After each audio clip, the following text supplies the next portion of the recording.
Om Swastiastu. Assalamualaikum warahmatullahi wabarakatuh. Perkenalkan, saya Kepala SMK Negeri 1 Kuta Selatan. Dalam hal ini adalah Sekolah Pusat Keunggulan yang tahun ketiga.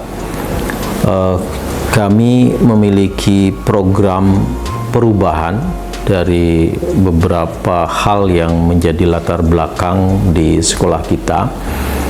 Jadi kita melihat bahwa sekolah kita itu dengan jumlah siswa yang cukup besar, kemudian lahan yang cukup luas, yaitu jumlah siswa kita 2001 siswa, kemudian jumlah guru itu ada 160 orang termasuk pegawai. Kemudian lahan kita cukup luas, ada 4 hektar, yang itu sebagai latar belakang aset kita. Kemudian dan semua itu menghasilkan sampah. Jadi sampah setiap hari, masalah kita adalah hasil sampah yang dihasilkan oleh warga sekolah yang begitu besar, itu belum terkelola pemisahannya secara baik, sehingga sampah yang terkumpul, baik yang dihasilkan dari kantin, kemudian dari apa yang mereka bawa dari rumah, itu belum terkelola dengan baik. Jadi pemisahannya masih tercampur, jadi terpisahnya belum maksimal, walaupun kita sudah memiliki rumah tempat penampungan sampah dengan 3 kategori. Jadi sampah residu, kemudian sampah organik, dan sampah non-organik, tetapi dari sumbernya itu belum terpisah secara maksimal. Nah, inilah yang menjadi program kita, bahwa dari latar belakang itu kami mengadakan koordinasi dengan tim manajemen sekolah dan tim prakarsa perubahan yang sudah kita buat, bahwa bagaimana kita bisa mengatasi masalah tersebut. Apa yang harus kita lakukan terkait dengan sampah yang belum terpisah secara maksimal. Maka muncullah program dari saya sendiri, bahwa kita harus membuat sebuah budaya atau sebuah kebiasaan, sebuah karakter pada anak-anak didik kita, supaya anak-anak kita memiliki tanggung jawab dan yang besar terhadap sampah yang ada di sekolah kita. Sehingga kalimat prakarsa perubahan yang kita buat adalah meningkatkan tanggung jawab dan gotong royong peserta didik dalam rangka membudayakan karakter hidup bersih melalui pemilihan sampah berbasis sumber dan pengolahan sampah organik yang ada di SMK Negeri 1 Kuta Selatan. Nah, dari kalimat itu maka kita bisa membuat sebuah rencana-rencana dengan rekan-rekan tim prakarsa yang sudah kita bentuk. Kita membuat beberapa perangkat untuk pengolahan dan pemisahan sampah itu.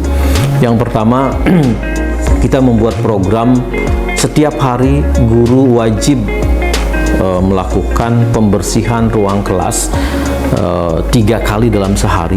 Yang pertama adalah menjelang siswa masuk, atau menjelang siswa akan mengikuti pelajaran di jam pertama. Jadi semua guru wajib mengingatkan atau melaksanakan pembersihan kelas. Kolong-kolong meja itu harus dibersihkan dari semua sampah. Kemudian sampahnya itu ditaruh di tempat sampah yang ada di depan kelas, yang sudah dalam wadah yang terpisah.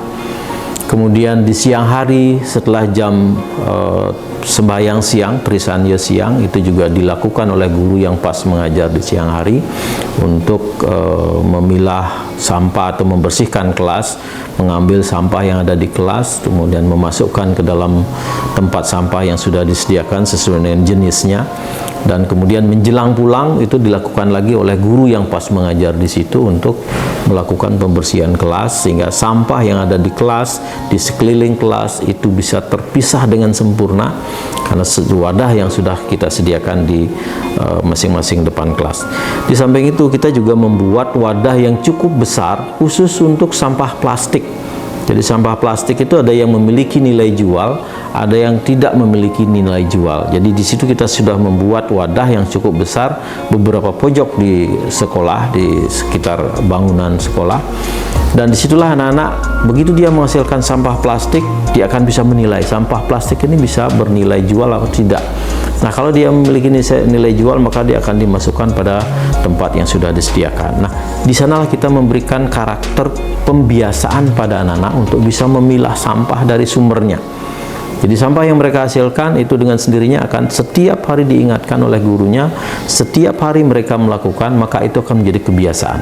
Kebiasaan itu akan menjadi karakter pada anak-anak kita, sehingga nanti dibawa kemanapun si anak itu akan selalu ingat bahwa hidup bersih dengan memilah sampah atau menempatkan sampah sesuai dengan jenisnya atau memilah berbasis sumber, itu akan bisa mereka lakukan dimanapun mereka berada.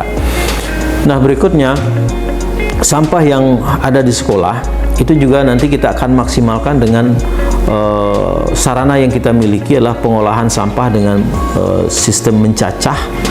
Kemudian itu kita lakukan fermentasi dengan bahan-bahan lain seperti E4, kemudian dengan dedak misalnya, dengan kotoran hewan dan lain sebagainya. Kemudian kita lakukan fermentasi dan itu bisa memiliki nilai jual yang seperti apa yang sudah kita pernah lakukan sebelumnya.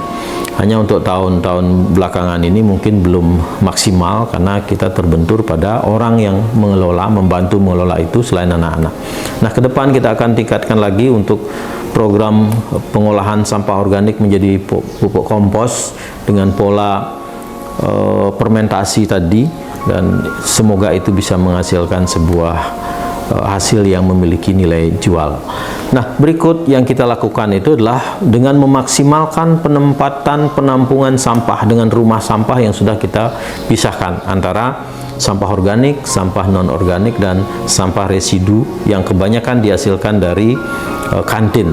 Dan sampah-sampah itu kalau sudah terpilah, maka itu akan sangat mudah untuk melakukan pengolahan berikutnya. Dan kebetulan juga kita mendukung Pergub Gubernur Bali terkait dengan sampah harus di masyarakat dilakukan pemisahan secara mandiri. Jadi sampah itu akan diambil sesuai dengan hari, sesuai dengan jenis. Jadi tidak bisa mereka menerima sampah yang masih tercampur antara organik dan non-organik. Dan semoga apa yang kami lakukan dengan pembuatan tempat sampah plastik yang agak besar pada setiap sudut sekolah, kemudian dengan pola pembiasaan setiap hari anak-anak melakukan pemisahan, dan kita berikan tempat yang sesuai dengan jenis sampah, kemudian dengan memiliki atau membangun sebuah biopori yang kita namakan sebagai tebo modern. Di sana adalah sebuah biopori dari beton, kemudian isi semacam bentuk meja bundar, kemudian isi payung di atasnya dan dikelilingi oleh tempat duduk, sehingga di sana bisa difungsikan sebagai tempat duduk untuk berdiskusi bagi anak-anak, kemudian belajar atau membaca di sana sambil makan sesuatu, dan sampah yang dihasilkan dari makanan yang mereka bawa itu berupa sampah organik akan dimasukkan ke dalam lubang yang sudah ada di dalam tebo modern tersebut atau biopori tersebut, sehingga tidak ada sampah lah yang nanti di sekolah kita yang berserakan, yang itu bisa mengganggu kenyamanan sekolah yang kita cintai ini. Selamat siang anak-anak. Siang, Pak. Ingat, nanti habis makan dibuang sampahnya ya.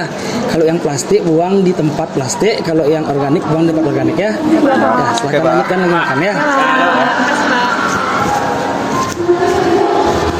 Dan kebetulan lahan yang kita miliki sejumlah 4 hektar itu hampir 75% sudah termanfaatkan, sehingga saat ini memang terlihat asri, terlihat bagus, terlihat bersih, tapi dalam satu pojok dalam rumah sampah itu masih belum terkelola pemisahan dengan sempurna. Dan semoga ke depan dengan adanya prakarsa ini, sekolah kita dalam setiap sudut itu akan terlihat nyaman, bersih, dan asri. Tidak ada lagi sampah yang tercampur antara sampah organik dan sampah non-organik, dan itu akan membawa kebiasaan yang baik pada anak-anak kita setelah nanti juga mereka tamat dari SMK Negeri 1 Kuta Selatan. Terima kasih. Om Santi Santi Santi. Wassalamualaikum warahmatullahi wabarakatuh.